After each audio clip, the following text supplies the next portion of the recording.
विकांडा Bhokaal series की इस comic में आपने पढ़ा कि महाराज विकास मोहन के खजाने का प्रदर्शनी लगी होती है, जिसमें विकांडा नाम का एक आदमी बहुमूल्य रत्नों को चोरी करके ले जाता है। भोकाल, शूतान और अतिक्रूर उसकी पहरेदारी करते हैं, परंतु फिर भी खजाने की चोरी हो जाती है। तो महाराजा विकास मोहन तांत्रिक टिल्लू को बुलाते हैं और खजाने की सुरक्षा के लिए मंत्र से बांध देते हैं और आराम से सो जाते हैं। परंतु अगली सुबह महाराज विकास मोहन का ही अपहरण हो जाता है और उसके बाद जब विकांडा दोबारा आता है तो भोकाल, सुल्तान और अतिक्रूर की उससे लड़ाई होती है और अतिक्रूर लड़ाई में विकांडा को हरा देता है और विकांडा को कैद कर ले जाता है।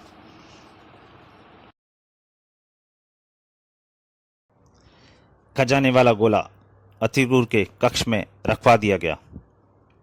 यह यहाँ सुरक्षित रहेगा। शाही बाग में मुझे अब तक यह समझ नहीं आया कि वह राजकोष में घुस कैसे जाता था और उसने महाराज का अपहरण क्यों किया।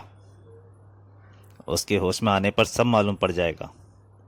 तभी एक सुरीली आवाज ने उनके कदमों में जंजीर डाल दी। सुनिए। और उसे देखते खड़े खड़े रह गए तीनों। खूबसूरती में वो परियों को मात कर रही थी। तीनों के ही मुख से एक साथ निकला, कौन हो तुम सुंदरी? मेरा नाम पीकू पकौड़िया है और प्यार से मुझे लोग पीकू कहते हैं। कुंवारी हूँ। मैं शादी करने आई हूँ। मैं करूंगा तुमसे शादी। नाम है मेरा शूतान, प्यार से शैतान कह सकती हो। नहीं, मैं करूंगा इससे शादी। नाम है मेरा अतिक्रूर, प्यार से मुझे अतीक कहेगी। उफ, कितनी रूपवती है। अगर तुरीन को दिल ना दिया होता तो इसी से शादी करता। उसने भोकाल की तरफ देखा और बोली, और तुम महाबली भोकाल? मैं अपनी जीवन संगनी चुन चुका हूं। तुम इन दोनों में से किसी से भी शादी कर सकती हो। मैं फैसला कर चुका हूं, इससे मैं ही शादी करूंगा। नहीं मित्र, शादी तो इससे मैं ही करूंगा, क्योंकि पहले मैंने ही कहा था। अजब दुविधा थी। दोनों ही कृत संकल्प लग रहे थे। मैं तुमसे ज्यादा बलवान हूं, यह मुझसे ही शादी करेगी। सूरत तो आईने में देख के आओ, मुझसे ना जीत पाओगे तुम।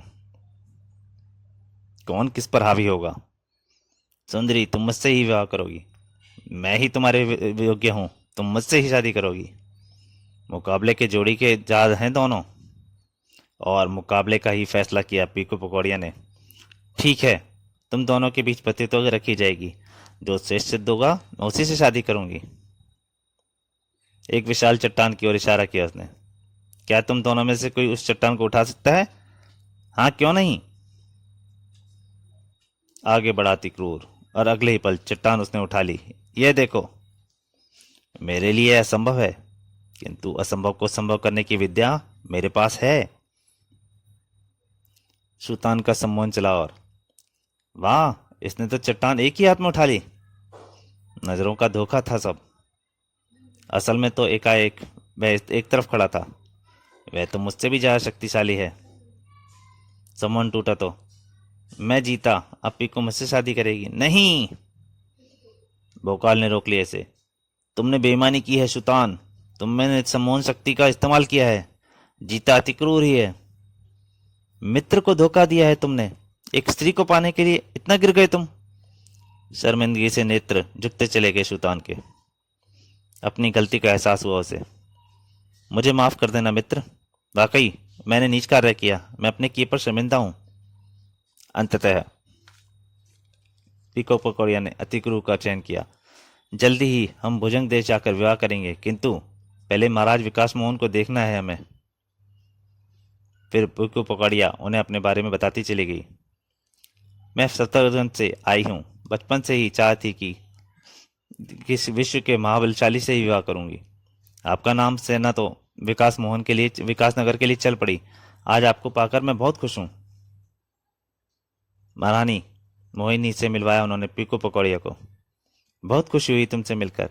अब तुम यहाँ रहोगी मेरे पास राजमहल में। महाराज के आने के बाद हम तुम्हारा विवाह बड़ी धूमधाम से करेंगे। उधर विकांडा अभी भी बेहोश पड़ा हुआ था और उसी रात्रि को महल में चलते चले गए उस धुएं ने सभी को गहरी निद्रा में पहुंचा दिया। खजाने से भरा गोला उठाया उस साये ने और बेधड़क बाहर निकल गया। कारागृह में सीखचों के सामने मौजूद था वह साया। जादुई धुएं ने सबको बेहोश कर दिया है। मेरा काम कितना सरल हो गया। साय ने जादुई भस्म निकाली और यह जादुई भस्म विकांडा को 2 पल में होश में ला देगी। उड़ती चली गई भस्म सीखचों के अंदर। भस्म की गंध नथुसन से टकराते ही विकांडा उठ बैठा। कहाँ है भोकाल? मैं उसका कत्ल कर दूंगा। अगले ही पल वह कारागृह से मजबूत द्वार तोड़कर उसके बाहर साय के सामने खड़ा था।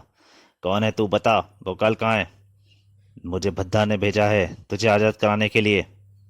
यह लो जादुई गोला और यह बोरा तुम्हारे काम आएगा। विकांडा को कुछ समझाकर साया एक तरफ चल दिया। भोकाल, शूतान और अतीकू को सबक सिखाने का यह सबसे बढ़िया तरीका है। सुल्तान के कक्ष में पहुंचा विकांडा। खजाने की तरह इसे भी इस गोले में कैद कर लूंगा। बोरे में उसने एक और जादुई गोला निकाल लिया था। उसने मंत्र पढ़ा और सुल्तान का बेहोश शरीर गोले में समाता चला गया। वह गोला उसने बोरे के हवाले किया और कक्ष से बाहर निकल गया। अतिक्रु के कक्ष में पहुंचा विकांडा। आओ महाबली, तुम भी समा जाओ इस जादुई गोले में। उसे भी बोरे में डाल वह चल पड़ा और पहुंचा महाबली भोकाल के कक्ष में। निसंदेह महावीर व महाबली हो तुम भोकाल, किंतु अब मैं तुम्हारा अपहरण कर ले जाऊंगा भद्दा के पास और वहीं मारूंगा तुम तीनों को। बोरे में कैद कर उन्हें विकांडा महल से बाहर की ओर चल पड़ा। अगली सुबह महल में उनके गायब होने की खबर ने तूफान मचा दिया। महाबली भोकाल, अतिक्रु व सुल्तान को दुष्ट विकांडा उठाकर ले गया। अब क्या होगा?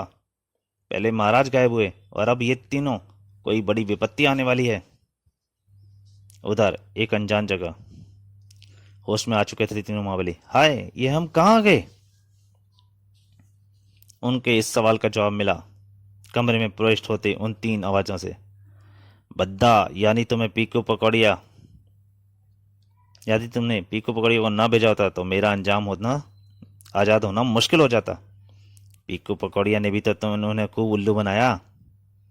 सब आपके दिमाग की ही अपज थी बद्दा। कमरे में प्रविष्ट होते हुए 3 शरीर। विकांडा, बद्दा, पीकू पकौड़िया का मेहमानों को प्रणाम। दुष्टा, धोखेबाज, चांडालनी। पीकू पकौड़िया के इस रूप को देख तीनों के ही दिलों में नफरत की लहर दौड़ गई। विकांडा, अब हमें देर नहीं करनी। इन तीनों को मैं अभिमंत्रित कब्र में दफनाने जा रहा हूं। फिर हमें सारी दुनिया की दौलत लूटने से कोई रोकने वाला नहीं होगा।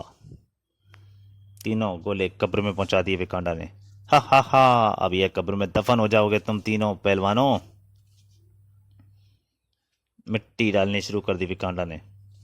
जीते जागते लाश बनने जा रहे हो। भोकाल का दिल और दिमाग में उठ रही थी आंधी। महाबली भोकाल, आपकी शक्ति की परीक्षा की घड़ी आ गई है। और भोकाल आजाद होते ही एक क्षण भी न देर नहीं की महाबली भोकाल ने। तुम्हारे दुष्ट विचारों को पूरा न होने दूंगा मैं। तुम्हारे दुष्ट अरमानों को नाकामयाब कर दूंगा मैं। विकांडा ने दीवार पर टंगा भारी फरसा उठाया और उसे भयानक ढंग से लहराता हुआ भोकाल की तरफ बढ़ा। भोकाल, अब तुम शेर की मान में हो, यहां से बच के ना निकल सकोगे। शेर का शिकार शेर की मान में ही घुसकर करना सीखा है मैंने। था विकांडा की तरफ बढ़ते भोकाल को जकड़ लिया उस जाल ने। बस अब और नहीं भोकाल, पहले ही बहुत देर हो चुकी है।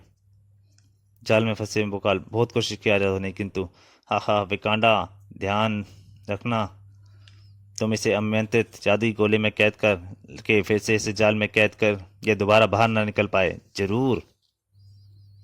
भोकाल को अपनी हार स्पष्ट नजर आ रही थी, क्योंकि अब यह बात उसे अच्छी तरह समझ में आ गई थी कि इस बार वह गोले में कैद हुआ तो फिर बाहर ना आ सकेगा। उफ!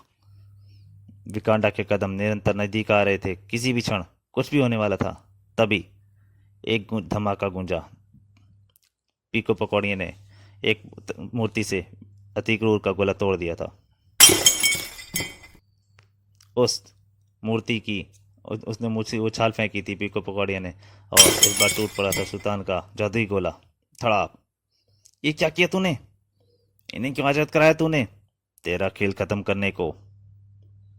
उलट गया दिमाग भद्दा का पीको पकौड़िया के इस विरोधी रूप को देखकर। वह शीघ्रता से विकांडा की तरफ पलटा। जल्दी करो विकांडा, इसे जल्दी से कैद करो। विकांडा पर उछाल फेंका सुल्तान ने वह खजाने से भरा गोला। गोले के टूटते ही खजाना परिवर्तित हो गया विशाल रूप में और विकांडा छुप गया उस खजाने के ढेर के नीचे और भद्दा को पहुंचा दिया। तिक्रूर ने दंता के भरपूर वार से यमलोक। आह, ले मर दौलत के भूखे भेड़िए। भद्दा के मरते ही आजाद हो गया भोकाल। धन्यवाद तिक्रूर। तभी खजाने के ढेर का सीना चीर कर निकल पड़ा वह। हर भोकाल, तुझे नहीं छोड़ूंगा मैं। भोकाल ने लगाई हुंकार। अब मेरी तलवार तेरा खून चाट कर ही वापस आएगी। तभी गूंज उठी आवाज पीकू पकौड़िया की। नहीं, रुक जाओ भोकाल, विकांडा ही राजा विकास मोहन है। हैरत अंगेज रहस्य उद्घाटन था वह जिसने भोकाल के कदमों को जाम कर दिया। क्या? या और विकांडा बस दूर भागता हुआ भोकाल पर वार कर बैठा। कड़ाक। उफ, इससे पहले कि दूसरा जानलेवा वार करता पीकू पकौड़िया चीख उठी। अपनी तलवार से इसका कपाल फोड़ डालो, यह सामान्य हो जाएगा। भोकाल का हाथ तेजी से लहराया और काट टूटकर बिखर गया मजबूत चट्टान सा विकांडा का कपाल और टूटकर बिखरता चला गया विकास मोहन के शरीर के चारों तरफ चढ़ा फौलाद सा मजबूत नकली शरीर विकांडा का। तीव्र झटका सा लगा राजा विकास मोहन के मस्तिष्क पर। हाँ, यह मैं कहाँ हूं? तब भोकाल ने समझाई उन्हें सारी स्थिति। ओ, तो हमारे साथ ऐसी दुर्घटना घट गई और हमें कुछ मालूम भी न पड़ा। तब पीकू पकौड़िया तरफ मुड़े चढ़ो चारों। अब इस सारे चक्रव्यूह के पीछे छिपे रहस्यों से तुम अवगत कराओगी। सफदरगंज से मुझे उठा लाया था यह शैतान बद्दा। बहुत ही लालची था। यह लोगों के घर चोरी किया करता था, उन्हें ठगने के लिए मुझसे जबरन सहायता लेता था। एक दिन इसने एक जादूगर मिल गया इसको। इसने उसकी जादूगर की मणि चुरा ली और यह खुद जादूगर बन बैठा। तभी महाराज विकास मोहन ने खजाना की प्रदर्शनी लगाई। एक राजा सा रूप धरकर यह वहां पहुंच गया और जादुई गोले की मदद से 2 चीज चुरा लाया। किंतु जल्दी ही महाराज ने प्रदर्शनी बंद कर दी। तब इसने विकांडा वाली योजना बनाई और महाराजा का अपहरण करके उन्हें विकांडा का रूप दे दिया। अब विकांडा के रूप में महाराज अपनी स्मृति खो चुके थे। जो इसने सिखाया वही करने चल दिए। तब एक दिन तुम लोगों ने विकांडा को बंदी बना लिया। इसने मुझे भेजा उन्हें आज़ाद कराने के लिए, जो कि मैंने किया। आज़ाद होते ही तुम सबका बंदी बना लिया, यहाँ ले आया। आगे तो तुम सब जानते ही हो। हाँ, किंतु अब मैं यह नहीं जानते तुमने अब हमारा साथ क्यों दिया। यह सुनकर चुप रह गई पीकू पकौड़िया। फिर कुछ क्षण बाद, क्योंकि मैं सचमुच अतीक से प्यार करने लगी थी। सच पीकू? अनन्या की स्थिति में खड़े रह गए सभी। तब बोले राजा विकास मोहन। पीकू पकौड़िया, हमने निर्णय लिया है, तुम हमारे साथ विकास नगर चलोगी और हम जल्दी ही तुम दोनों का विवाह कर देंगे।